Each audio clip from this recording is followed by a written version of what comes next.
Hello, it's episode number 18 today. Sadly, the last one. How are you, Yann? I'm fine. Okay, let's see. Hopefully better than last week. So Let's see the results. Yeah. Last week we were at 89.76. Would be nice to have a happy ending now. Let's see. So we got. Did we get some hands in? How was it this week? not a lot. Not a lot. We had 4 days, and this weekend I was invited, so I could not play. 815 hands. That's not many. So No, the goal was to get to 2.5k per week. Hey, but we are far away, especially because the first session was 2 tabling. Also. Yeah. Let's talk about it. How was it? 2 tabling. It was slow. It was. I liked it, and I did not like it. I had more time to think about hands, to target people more, I would say. So be more attracted in the way they are playing and understand how they are playing and what to do to exploit. But at the same time, it was super slow. I was playing especially because at the very beginning I was a bit card dead. It took so long to start playing. Yeah. Do you think it helped you to focus more? I would say it's super interesting if I want to learn. I would say if I needed to work my poker, for example, because I could do it in practice, even with one table, and be just super focused on the table and careful about all elements on it. I would say it's nice. For grinding, I would say it's slow. Way too slow.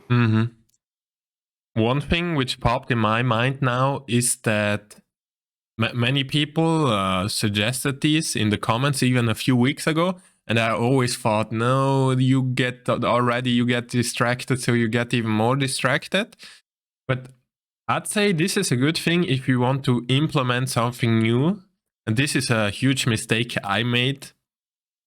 I explained at the beginning, I never coached anybody, so I have no experience, no ideas how to do it. I just thought, oh, let's try, why not? Thing would be, I'd say, because there's a lot of stuff, right, to work on: pre-flop, c-betting, post-flop, all that stuff, tagging, profiling people.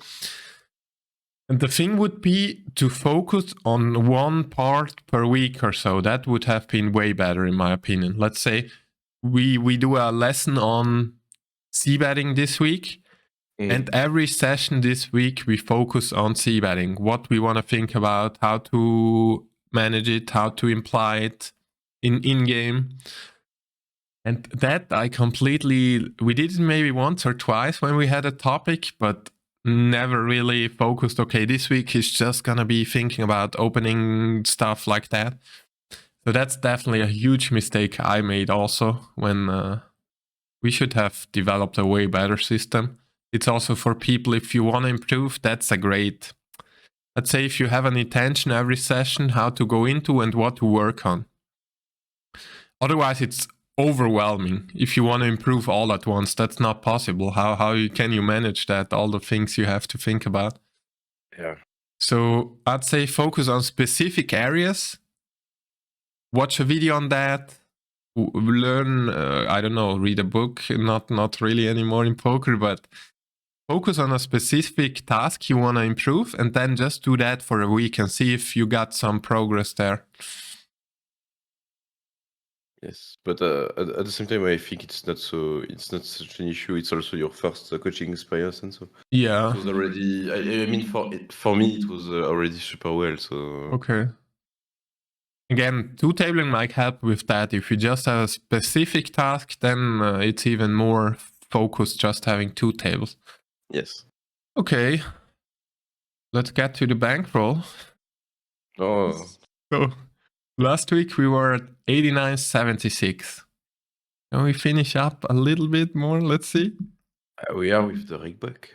Why is my sound not working? What the fuck? Sounds also not working. Who cares? I'll add it later. What the fuck? It's 8 in the morning. The soundboard is not working. Sound is still asleep. Okay, you do the drum roll, Lan. Let's go. How do you do it? Do it. Ding, ding, ding, ding, ding, boom. 82.94. So we had a small set down, unfortunately. Yes. Let's get into the sessions. So this was the first session, right? On 25th of January. So it was two tabling. Good session overall. 86 cents adjusted. Let's get once more into the EV adjusted table, man. How many stacks now under EV? Just for this week, so I lost a total 6.5.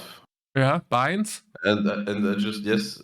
No, 6.5 euros, so 3 and almost 4 euro, yeah. And adjusted, it's minus 3.35, so it's half adjusted. It's €3, okay. Yeah, that's. Let's get into the overall graph later. We'll see that. Yeah, there's gonna be some in there. Tiny bit lucky, well played. Okay. What I see here, small samples overall. Yep. Okay, this was 2 tabling. Then otherwise it would be 500 hands if you played 4. This was 4 again, right? This was 4, and the one below was 4, and it was the same day. And I think I realized something. I should only play 1 session per day, even if I want to play 2, or if I am tired in between and I want to sleep or so. I think overall I should only play maximum 1 session per day.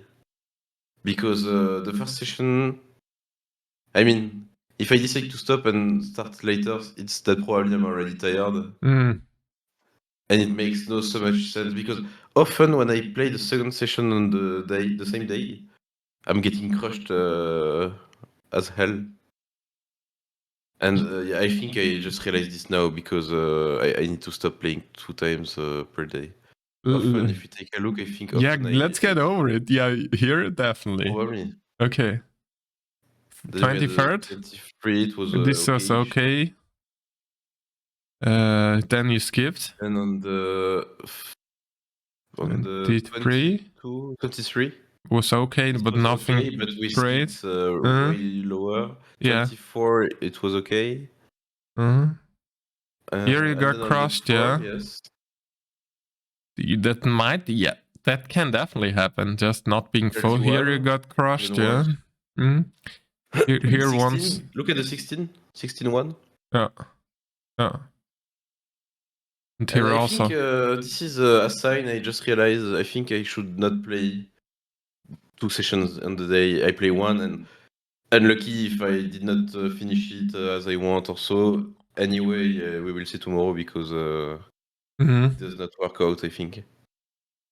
Yeah, either that, we cannot play 2 sessions a day, or work so much on the mindset that you're ready to get into it 2 days, but two sessions per day, because otherwise sample might be a bit tough.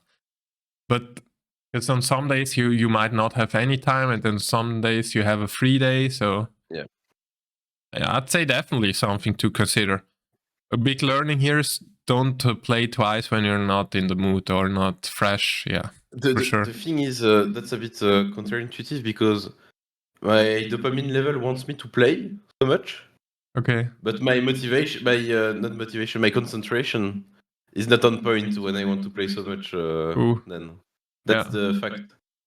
I want to play so bad. I want to have hands. But I cannot. My brain is too tired to be focused on those hands.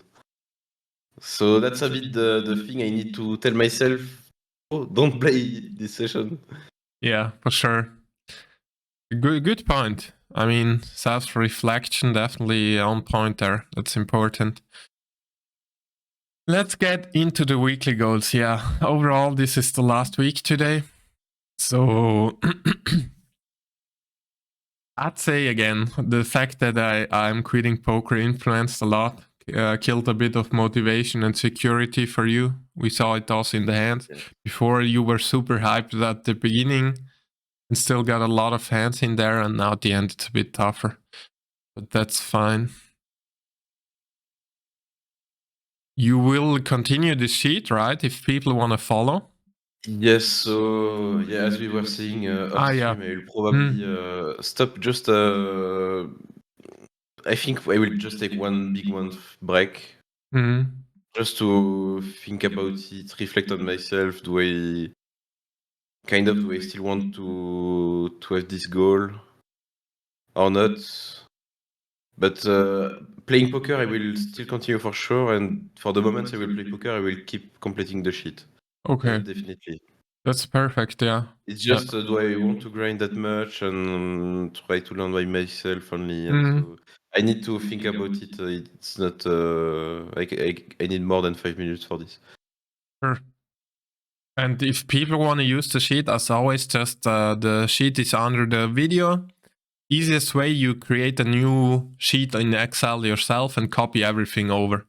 Strange thing, I wanted to share it, but that seems to be the easiest way. It's not an empty sheet to upload it is a bit strange, or it's not easy for people to copy. Yeah, that's good to think about. I'd say that's definitely a good plan. Something popped in my mind, but now I lost it, I feel like. What else I wanted to talk? We'll get into some hands and then do some general thoughts on the overall challenge. Something popped in my head which I thought was important, but now I lost it.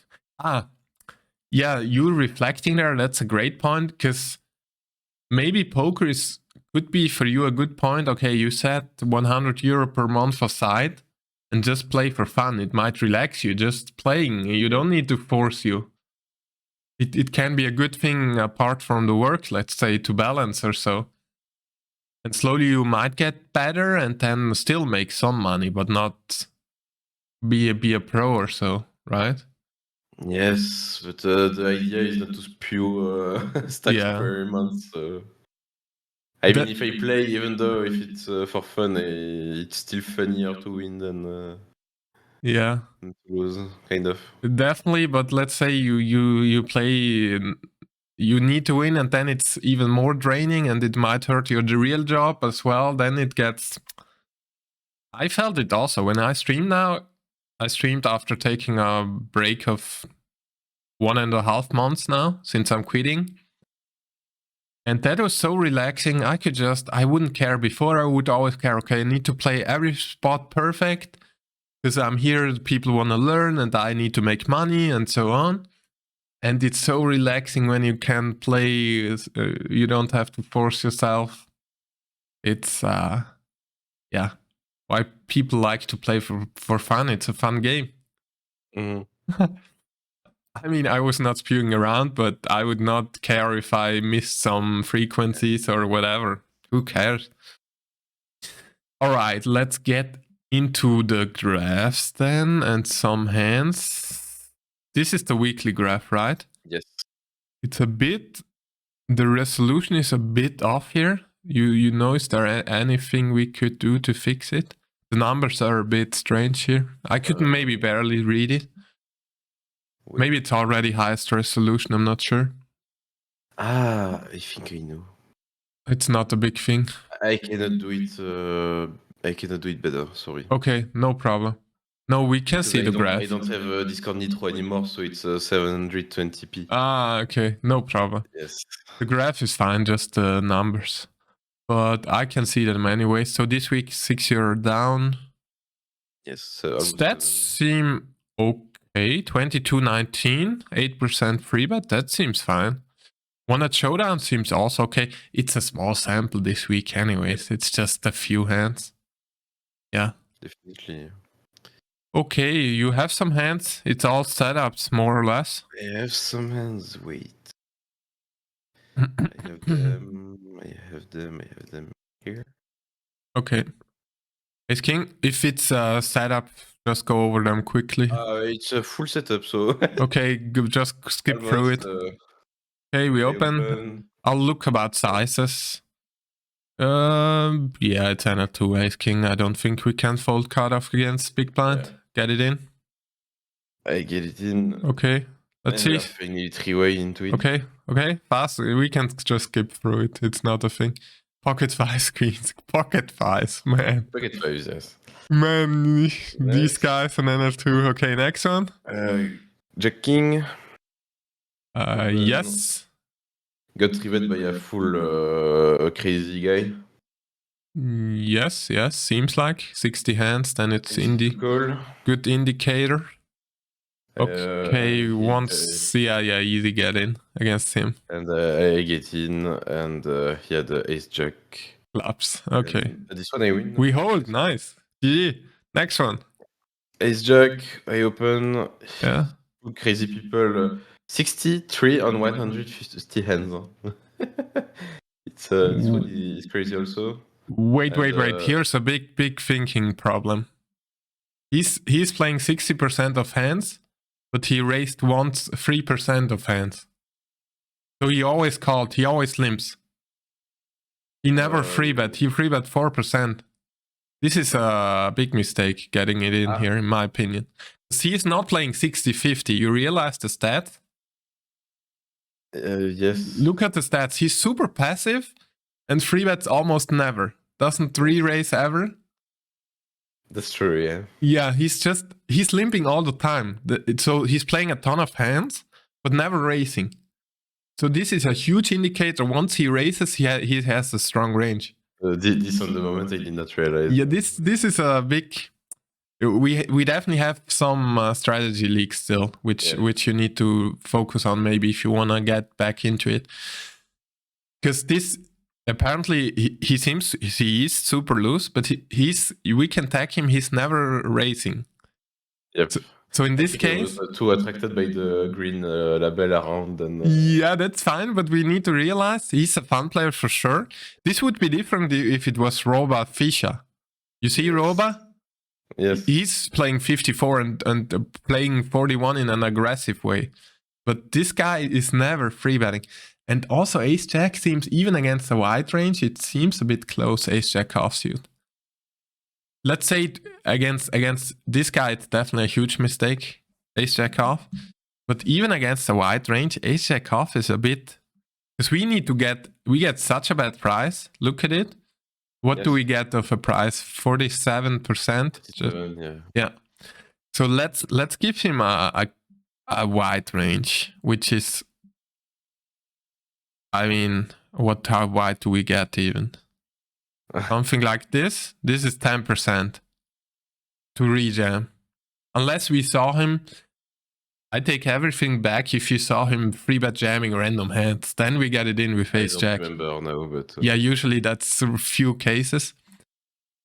But even against that, we just have 44. Okay. Ace jack off is too weak here, even against a strange guy. He would need to jam something like 14%, then we're slightly ahead. Okay. But against this guy, I'd say we're crushed. We're crushed against this guy. Okay. Go ahead. What did he have? That was... he had 9s. Ooh. I didn't even expect him to be that wide. Then you might be onto something. The ace-jack's still too weak? Yep. I'd say once I see these stats over 150 hands, I'd say it's ace-queen plus, maybe jacks plus, queens plus. 9s is a bit in your direction, but ace-jack is still not good enough. Ace-queen, I would maybe think about it. Against this guy, not even ace-queen. I would fold the ace-queen against these stats. I would just get it in with queens plus ace-king. Okay. Yeah. Okay. At least something we get out still. Yeah, ace-queen. It's not all. Full guys are calling. Okay. And we find queen 9. Yeah, that's something else. We have to check on the flop because I don't know what I can value and not make them fold. Another huge mistake in my opinion. You would bet here? Always. Think about, okay, this is 4-way. And people usually don't bluff 4 ways. So we give 3 random hands, a ton of equity. Let's say this guy has pocket 6s, this guy pocket 5s. Basically, we give them a free turn to draw us out. And our hands, let's say you had 9s or queens here, so they are all dead, then it would be better, way better. But in this spot, even if someone has king 10, he has 4 outs, 10% on one street. Okay. We definitely want to get value right away against weaker hands, and we don't want to let them get something. Let's show it on the graph. I'll show you just to realize how much they can catch up still. Okay, this is the flop. We have ace queen. Let's say this guy has, okay, let's do it randomly. This guy has nothing. He has no outs against us. This guy, we give him pocket sixes, also over fives, way behind. And the other guy, we give him a weak gutter. These guys still have 25% against us. So in one out of 4 times, they're gonna catch up. Let's say this guy has pocket eights, then it's even worse. They have 28% to get there at some point. If we have pocket nines here, then I like it way more. Then they're dead. You see? We have 98%. They cannot catch up. No gut shot is gonna beat us. Or queen's even better because we block also their calling range. They are drawing that. We give them 5 cards still. It doesn't matter. Okay. But here I'd say it's super important if they want to draw to gutter, bet at least. We don't have to go huge maybe, but at least bet something to not give them all 3 cards. Because the thing is also 4 ways, people don't bluff that much, I'd say. They might just check back usually. I would always need this I would always bet. I'd say it's a mistake to check. Yeah. Okay. I think I will pay it now, but okay. He raises. You remember the bet raise? He bets. Yes. He bets. I said on the same way then to just call. No, this is a huge mistake still. Would have check raised. Yeah, we need to get value. These are so tiny bets even. This I played then just super shit until the end. Yeah, for sure we want to raise here. Okay. You realize again, okay, we win those 3 BB by slow playing more, but every time they call something weaker, we win, let's say, 15 if we raise to 15. You see the difference compared to winning those 3 more than winning 15 every time once they call with shitty hands? This, for sure, we want to raise now. At least make it 15, not huge, but we have to raise, for sure. Okay. I pay. Yeah, okay, what happens? On the 4. Same mindset. Okay, we're glad he bet still. There's a good chance it might go check now, you realize, and then we're on the river in a tiny pot where we should have built a huge one already. Okay, this is good that he bet. I call.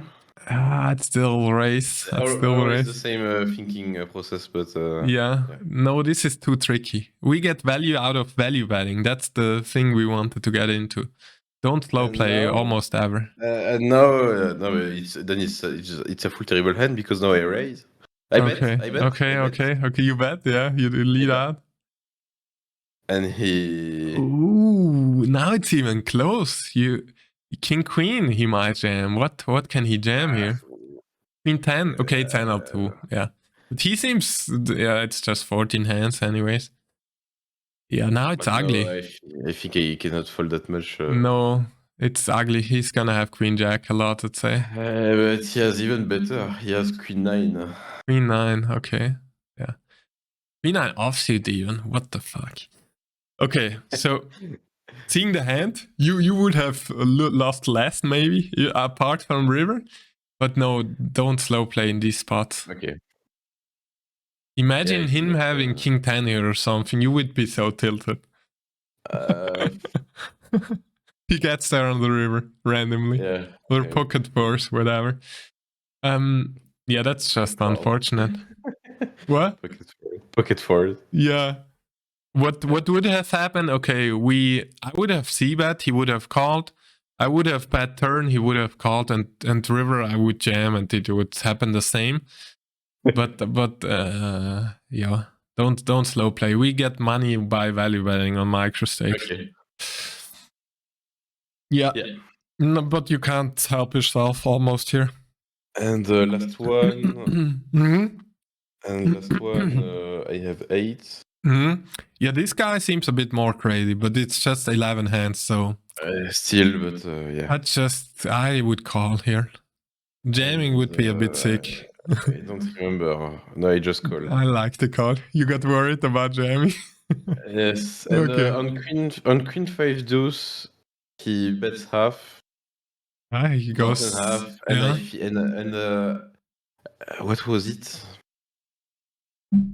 I don't remember what it was, but I think it was super weak to bet half now when he 3-bets. What was the thing? Maybe it was because I saw one hand before, so I don't remember. I had a tell kind of which told me he's just betting in the air. And that has to be a really good tell. You realize? Yeah, I think I had it was probably one hand. Okay. I played with him before, and I decided to now jam because he had already that. I would just play solid, just call and try to reevaluate turn. This is if you need a really good read. If he shows you now as king, then GG. And I think I had a very good read. Okay, let's see. And he had ace-8. Holy crap, that was a great read. The queen 5 deuce.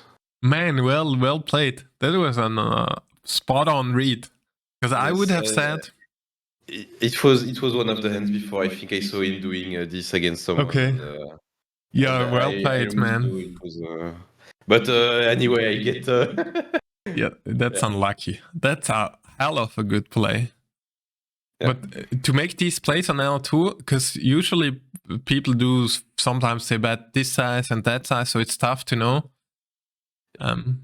I think I for sure I would not do it if I did not have okay. Because you remember back in a few weeks ago we had sometimes those where you said this and this, but it's tough to say. No, this I was almost sure. Okay. Yeah, well played. Well played. I mean, you were spot on there. But I'd say for people, don't play solid. Keep it solid. It's tough to get it right with these reads. Okay. Yeah, unlucky. What can you do?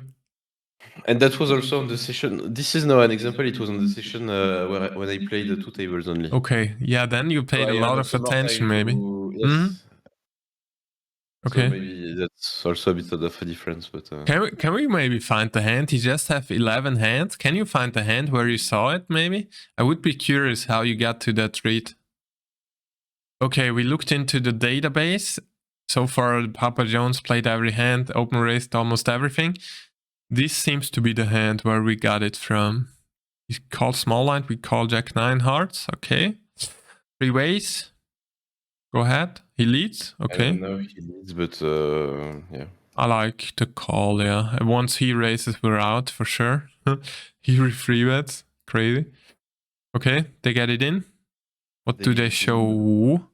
At this time, he had 6-4. So 6-4 offsuit. I don't know. Yeah. I'd say you profiled him as crazy aggro, which he was so far. He opened every hand and stuff. Probably. Yeah, so that's why. It was maybe a bit aggressive to still go then all in with 8, but yeah, a little bit I'd say, but you were right. So you had a good feeling there. Yeah, this was, man, the first week really hit hard. Holy crap! Then we got how many hands were we consistent here? 20k hands until this point. I feel like we got consistent, and at the end it dropped now a bit again. You feel like it was the pattern again when we saw it when you. It was mostly after Christmas. It was a lot of things. You quitting, having not much time anymore. I think after Christmas it was a bit difficult until now to really hit well on the graph. Yeah, because here you definitely played patient and focused, I'd say. Because otherwise this would not be happening here. This was a good trend. But still there's some leaks strategy-wise, as we saw also today. There's a lot to work on still. Yep. But this could also, you think, let's say the ace queen spot where you slow played, you think that was just because you were annoyed and wanted to play super tricky, No, or it was fine. I think it was strategy? the only way to play for me. So okay, strategy wise, you thought this would be the best play. Yes. Also the ace jack, right? Yeah. Yes. Yeah, there's definitely some stuff to work on. This is the kind of spots I still kind of don't know. Mm-hmm. Or I don't realize that this is way worse than something else. Yeah. This is for me. It was a super easy check and see if they bet. These are things I'd say this is not. It's also exploitively a mistake, but did you ever use GTO Wizard and then think about? Okay. I don't even know how to use it. So okay. The only thing I used was Equilab a little bit, but GTO Wizard I don't know at all. It's also a multi-way. It's not even in there, so maybe it comes at some point. But this is some concepts about math and some about general strategy. When we want to slow play, when we don't want to slow play. I'd say just keep it simple on microstakes. Almost never slow play if you want to keep it easy.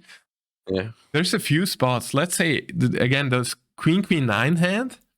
We want to slow play if they the only thing why we want to slow play in that spot is because we want to let them catch up. If we on queen 9, we have pocket 9s. They're dead pretty much if they have anything. Mm-hmm. And when they get that second best hand, let's say, they get there with pocket 4s on the 4th turn, then we win their whole stack. That's the spot we want to slow play. Turn it around and think about our hand in that spot. If they catch up with the pocket 4s against our ace queen, we lose the whole stack. Yes. Right? And that's such an outlier where we never want to be in. We never want them let catch up for free in that spot. Yeah. Yeah, for sure. That's things to consider. But these are the things I still don't realize. Yeah. In some hands. But for this kind of things, I would need to analyze all the hands I played in one session to find them, I would say. Now it was easy because it was a big loss, so it came out fast. Mm-hmm. But I think this happens on much other hands which I fold at some point, and I don't see them, and yeah. Mm-hmm. So something again came up in my head now, which there's a few ways to tackle this. You can get a coach again, which needs to work on this stuff really focused and even more detailed than we did.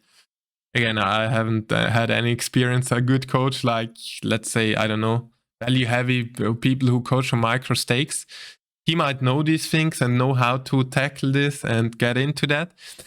Another thing is you could get some kind of course online where they cover the basics, as you already had, right? But you still did not finish at all. Yeah, you didn't get into the strategy part too much, right? No.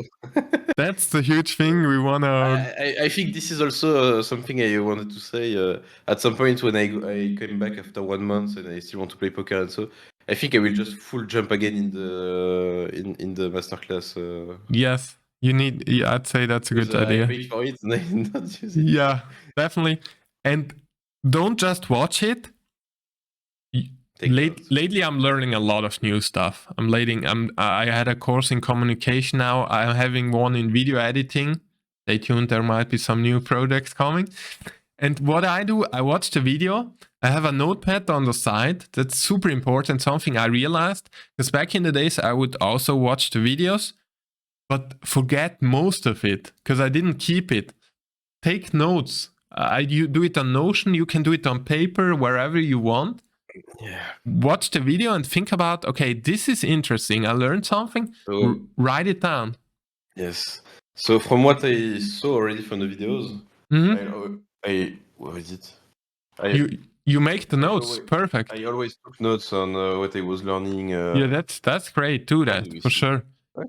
You go over them sometimes. Usually not, Never. Right? I forget always. Yeah. Never, but I have the special book here, especially for Perfect. take notes on everything you think is helpful for you to improve. Yes. And then go over it, try maybe before a session. You learned this and this. Yes. Read it before the session and then focus on implementing it. Because just the knowledge is nothing if we don't apply it. Otherwise, it's just in our head somewhere and we never use it and then it's gone again. Okay, yeah, that's a really good point. And the third thing, which you could also do, a lot of people do that. You could post them in the hand analysis on Discord and so on, and follow there, be active there. Other people post hands, interesting perspective. This guy thinks this, and then you can get to a point. I'm super happy about all the people on Discord that are being active because I'm not always finding the time. And that way you improve a lot, I'd say. Because it's 3 people thinking about one spot and then you get so many ideas. Yes. You have some other idea how to improve in that direction? We had now coach, we had course, I had Discord. Yes. I would say also passive reading also of books and so. Reading, yeah. Especially books about mental things, more than poker. Definitely. You can also get into a group. I saw someone ask Steven, he was searching for a few guys who would work on stuff together once or twice a week, meet on Discord and talk about strategy. There's a lot of good ways to improve in that sense. So, yeah. Just something needs to be done. There's many ways to Rome. How do they say? many spots to get there. Okay, yeah. It's a bit a sad ending now to end on a. Oh. But there's a few things which influence. Again, me quitting was a huge thing. Otherwise, this would look different for sure. What I underestimated were definitely some strategy thoughts. I thought you were maybe not way, but let's say from 0 to 10. I thought strategy-wise you would be on a maybe 6, 7 or so. No, it's not. But there were some big leagues still in. I'd say, being honest, you're around 4, maybe, strategy-wise. Yeah, there's a lot to work on for sure. And mindset also, a lot to improve. I think this especially. Yeah. And I am aware of this, but yeah. This is not a 5-day work. So. No, and it's not something to be done easily, especially as you have a work, you're doing well there and have a girlfriend and other hobbies. So you can't dedicate every week 20 hours. To be honest, I'm already happy because I found almost always found the time for the videos and so already in between the work because they are super flexible and cool and so. But finding full time for playing poker, and so this would be only on vacation if I put them. And, and vacation I have it's 5 weeks in the year, so. Yeah, sure. And it's good for people to hear that because many people are in that spot. They would like to improve, they would like to play more. But how can you find a fresh mind if you work 40 hours a week and then pressure yourself and to do well in poker? Yes, it's a bit difficult because I don't know most of the people, but I'm usually working 40 hours per week. Mm-hmm. And then finally, if I want to play poker, if I want to really grind poker and so, it would be mostly on the weekends, so Saturday, Sunday. But finally, then at some point, I don't rest. Mm-hmm. And I cannot do other things I should do. Things that we usually do on the weekend also, and it's difficult to consistently have everything together. I think to improve on poker you really need dedicated time. You need time, yeah, and you need time where you are not tired also. Yeah, sure. Because working is one thing, but working when you are tired, don't work. It's the same almost. And another thing, I was always, back in the days, also a bit... One thing I realized a bit later, if you play an hour of poker, it's not like working an hour in the office. Yes. You make way less... How many hands do you play per hour? 500, 4 tables or so? 400? 350, I think. Okay, in my database I'm around 400, I think, or so. Wait, I think I have it. Wait. Think about, you make 400, then you go pre-flop, post-flop. You make 1,000 decisions per hour. So every 3 seconds, at least, you have a decision with no break. It's 361. Okay, yeah. I had a bit more, but that's fine. Also software and stuff. You make at least 1K decisions per hour play poker. So every 3.6 seconds you make a decision. Even more, in my opinion, because you have a hand post flop here and there. You think about sizing, all the stuff detailed. In the office, sometimes you have 5 minutes where you mess around a bit, get lazy. Yes. I had that too. So this is so much pressure. It's not like working an hour in a normal job is the same in poker. No.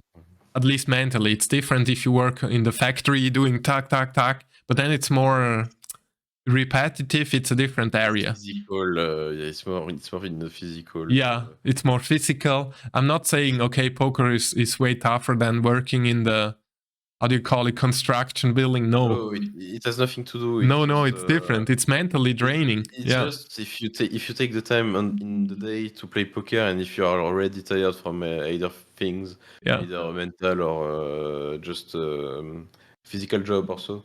Yeah, it's really tough to just improve, be focused. It's difficult to be focused 1 more hour or 2 more hours after work. Then it takes a lot of mental energy. That's what we want to get to. Yeah. Also, under EV quite a bit. How about the general? Can you pull up the cash results by stakes? NL5 was destroying us. NL5, let's see.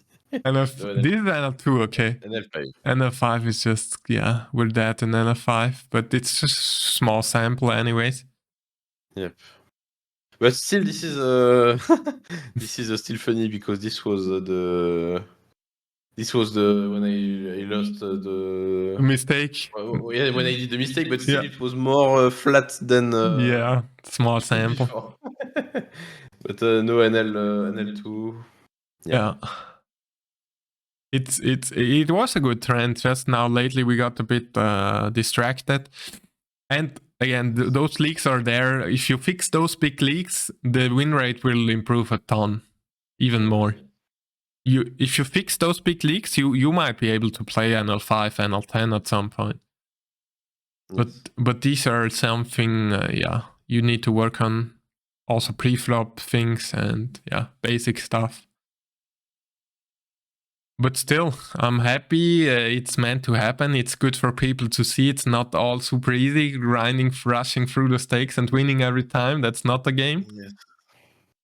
So we just keep it real. And what can we do?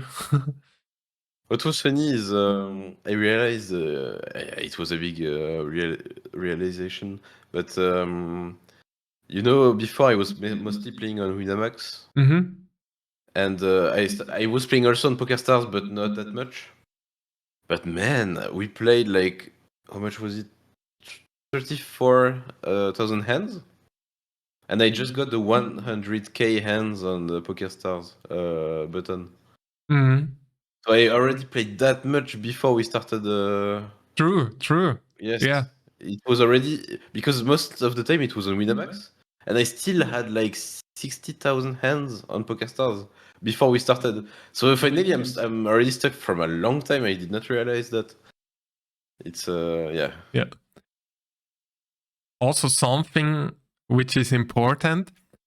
I played back in the days a bit, and I would not improve by just playing. I would also play a bit, and I was never a talent at poker. I was playing so dumb at the beginning, had no clue about strategy, and it would not be even intuitive. Once things popped is when you watch a lot of videos, when you think about strategy. But I would not. There's some talents. I'm not Phil Ivey, just getting there and realize, man, this makes sense, that makes sense. It's not just by playing that you improve. If you don't do the strategy on the side, it's tough, I'd say, unless you have a ton of talent. But usually people get there by working hard and improving. Yeah. And I'm 100% the same. If I just play poker on my own a lot of hands, I would never have improved. How would I? At least it was not natural for me to realize every time I do a mistake and then improve it. I'd say in poker it's also not easy, right? It's not intuitive to realize this is good, this is not good. This is, and I already said that it's a bit like maths. When you train maths, you need someone to tell me, no, your calculation is wrong, because you have no, except with the calculator. But even there, you might not be sure that what you're doing is right. And it's the kind of things I think you need someone to tell you it is right or it is wrong, because you cannot guess. Yes. But it's different in other areas, right? There's some areas where it's intuitive to improve. Absolutely, and in most of other areas, you know when it's wrong because you see it and it makes sense. But with maths and poker, which is all very math related, and so if you don't know the rules, or you know the rules wrong, even if you calculate or you check the result, if you have the same rules for both, it will be wrong as well, but you don't know. Yeah, it's so true. Also, when you play with people who never play poker, they all got no clue, right? They just do random stuff. And I think this is super important. You still need someone that tells you this is right, this is wrong, because you might be convinced. It's not even a mental conviction or so. You might just be convinced what you're doing is right, because it sounds right, and on the results there's variance a lot, and so you cannot guess if it's right or wrong. But finally, it's super wrong, and it is, for example, the case with queens. For example, I had ace queen. Yeah. For me, it was not I mean, almost the only way to play. But how can I guess it by myself? Running simulations, but this I need to run them right. No, we don't even use technology. Just with the head, we should. But it's not happening. It's true. It's yeah. I never thought about this. This is interesting. Yeah, for sure. This makes so much sense. Because you know other areas where it's similar, but you would improve intuitive. Is it all math where it's like this? I thought now about playing football as a child. You would play, and you get better. Nobody needs to tell you. It might be better with a coach, but you just play and realize, okay, if I kick the ball like this, it's better. Because you try again and again. Yes. Maybe sports is a lot different, because you have more the physical part. But no, I think poker, it's and maths in general. This I know why I have this feeling, and I know this is right. What I'm saying is because when I was at school some months ago, we had a methodology of work which basically was we called PROSIT. So basically, it was problem-based solution finding, and this was working super well for IT things. So basically, we are studying on a subject, and we had 2.5 days to work on it, test it, play with it, and so. And after these 2.5 days, then we take a look with the teacher, and he tells us if we are right or wrong, and so. But when we were doing maths with this, it was not working at all, because we were looking on our side, testing. But finally, if we don't had the teacher or someone which was really good at maths telling us, no, you missed something there, we don't notice it, because for us it was fine. Yeah. And this I really realized, maths, I don't have the English word, but some field of works are not working the same as others. You need someone kind of to someone to tell you it is this way. Makes a lot of sense. Yeah, something I didn't realize. Yeah. So that's why, you need some outside resources to improve for sure, I'd say. Yes. Definitely. Or you can, but we will need 3 million hands until you realize by yourself. Yeah. Honestly, even if I would have played, in my opinion, I would never realize. I would just keep earning money and never understand what should I do different or so. Because you need someone to tell you, because you don't realize. Yeah. I would just, back in the days, the same. I would not even have a clue what would be good or bad. No idea. Yeah. You think some Yeah, people have a talent in that direction? They get it earlier? Yes, probably, yes. Okay. Yeah. And the same way, I think, and I am almost sure, everyone has a cap. I think some people who are crazy about poker, running full simulations and so, and I am sure 100% some people will be capped at, for example, NL50. And they will be stuck, and they will work, they will improve, but still they won't make it out, even though. And this I'm sure, but I'm so sure. Some people might be in NL 100, 200 in 2 years. And then they will still keep improving and so, and some people will improve this. They will try to improve the same way, even maybe work more.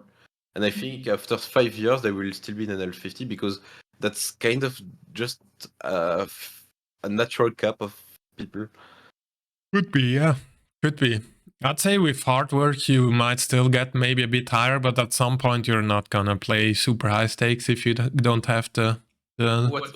What I mean to say is, I think not everyone can play in super higher stakes like 1K, and so it is. I think it's not possible, even with super hard work from some people. I do agree. It's just yeah.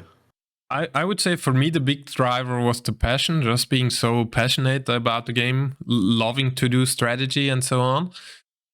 But I'd say some people would burn out already starting for NL50. They just don't get the motivation, and at some point they quit. Yeah. Yes.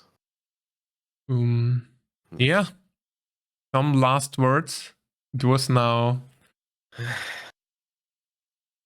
I mean, it was. We have it real. It's supposed to happen. Again, it's good for people to see. It's not all easy, and especially with the evolution now in poker, with technology, bots, sites not being supported by local governments and stuff. It's not the brightest time, I'd say. What about live poker? You think you would like to play some more live, maybe? I would love, man. Again, I have the casino 10 minutes from here. Okay. If they were playing poker in this casino, I would go, I think, every day. Wow, really? No, really, I like it so much more. But they don't do it. They only do Texas Holdem Ultimate, so against the dealer, which sucks. And blackjack, but they don't do poker. And the only casino they do poker, it's 1 hour far from here, and it's NL1K. Wow. Okay, that's big binds. And even though I know some people which are on the table are NL-2 players, I still don't have the bankroll to play there, so... It's also tough mentally to handle those things, because you play so few hands live. You can be crushing the tables and still lose for months and stuff, so... So I definitely don't want to play there until either I have the bankroll and the level, or if they do lower stakes. But man, the big blind is €5 almost. Come on. Yeah, it's 2-5 blinds. It's €2. It's 5-5. 5-5. Okay. Yes. Yeah, it's quite this quite I don't big. even understand as well. It's 2 blinds. It's 2 times big blind. I don't understand.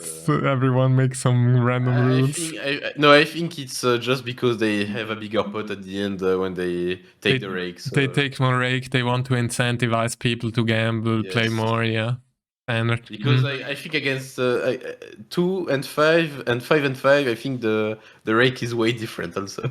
Yeah, I would agree. Yeah, it's most likely. Yeah, that's gonna be the end of the series, unfortunately. Yes. Again, stay active on Discord, people. I really appreciate all you guys following the challenge. It was a long ride. How many episodes? 18 we got now? 18, it's 3 months, I think. It's 3 months. Initially we had the plan. The goal was 1st of April to have 60k hands. More than 3 months, yeah. Yeah, so how many? Yeah, we quit a bit early. The goal was to beat NL2 at 5 PB. That at some point we realized I'd say if you play a game, you right now can still do that, even with the leaks. If you wouldn't have the leaks, you would have 15 BB, I'd say. Yes. NL5 might be a bit tougher. I'm not sure if we would be able, because NL5 again, in my opinion, is even tougher sometimes than NL10. So once you reach this, it's quite likely, because the money is not a big difference. If you lose 50 euro or not even 50 euro, what am I talking? If you lose 20 euro or 40, it's not that big of a deal, right? Not life-threatening or high stakes. Yeah. I think something also to realize is I often tell myself, dude, you start from NL2 and you're still not in NL5. But it's not real. I start in NL2, but I start losing in NL2. Yeah, true. I was losing, I am not winning in NL2 and wanting to play NL5. True. And this is also a big difference because finally I don't even know kind of where I was at. Where I started, because it's finally kind of under NL2 I was playing. Yeah. It's NL-2. Yeah, this is where we started. True. And this is also something I often told myself, and now I realize I was not playing in NL2. I was not playing and trying to win in NL2 first. So we had a little bit of the same pattern. 20k hands, you were break-evenish. Now you were 20k hands rising. So it was like this, right? So definitely an improvement, but then not the trend imploded a bit. Yeah, definitely you improved a lot of points for sure. Yeah. So there is this, and yeah. And also, I would very like to thank you also, Alexander. Thank you so much. Appreciate it. Because even though we are maybe not at the right point yet, I learned already so much from you in the last few months. You might not be you might not be a coach as you would expect, or as you would someone expect to coach you. But for me, it was already incredible. I know I learned a lot of things. You gave me the right shifts also with the Excel sheet and things. You gave me the right directions to take, how to analyze hands. This was also something I was not doing. Even if I did not play a lot with it, with Equi11. So some mental things you just realized seeing me, just by seeing me playing. And so for me, it was 3 months. But for me, it's already maybe 1 year I won probably in work just because of this. That's awesome. Yeah, I really would like to thank you, especially. You're super welcome. Yeah, I was glad. I knew you would be the right candidate because you had so much passion at the beginning. So that's definitely great to improve. And yeah, that it didn't. Yeah. What I especially mean is I think even though if I take 1 month's break, when I come back, I will have so much good straight lines to improve, and so this I had I was not even thinking about this before. That's awesome. Yeah. And yeah. It just was supposed to happen like this. I learned a lot just by trying to teach. I realized that it's not just you're a good poker player and then you say, I'm a teacher now. Okay, some things you might be good at teaching, but teaching is also a lot of good systems, realizing how can you help someone and what he needs in that moment. And that's, if you have an experienced coach, it's definitely way better, I'd say. Because we now went with, okay, let's try this, let's do this a little bit. But at some point, experienced coach had also their first time as coach. Yeah, exactly. And I'd say there's some really good coaches out there, but also just people who want to sell you stuff and they might not beat the tables anymore. So be aware. You need to have a good impression and choose wisely. Yes. But it's a big help for sure. Someone taking you and seeing what you need. It's easier than, or faster. It's not easier. You need to. Faster and it's more expensive. That's also a big thing. You need to value, okay, this is expensive. This is cheaper, but takes time. This might be faster, but takes a lot of money. So you need to evaluate what you need, what you want to spend. Yes, and finally, yeah, at the end of the day, maybe I was not the the very best student either, but Sorry again, I didn't understand. I think at the end I was not the best student either, but student. No, you did your best. You just were really busy. That's what happened, and that's fine. I think I could have. Yeah, I could have just worked harder, I think, but it's also tough. I know with time and so, but you could have for sure, but I could also have done harder as a coach. So we both tried. I can never do better. So yeah, no, really, we both tried our best in that sense, and it's not always easy. So it's fine. Yeah, that's it. There's a few more daily grind coming, then I'm gonna wrap up the whole poker journey. But this is the first step today. Sad story. I should have prepared a sad sounder, so I might put something. No, it was fun. Yeah, thanks to everyone following the whole challenge. I know some people always there in the comments and giving feedback and helping. It's awesome, yeah. Stay active on Discord. I'm super happy to have some people there supporting each other. Last words, Yann? Thank you, everyone, for following the journey, and I wish you a good one as well. Yes, thanks. So let's see you somewhere else, maybe. Who knows? Yeah. Bye-bye. See you.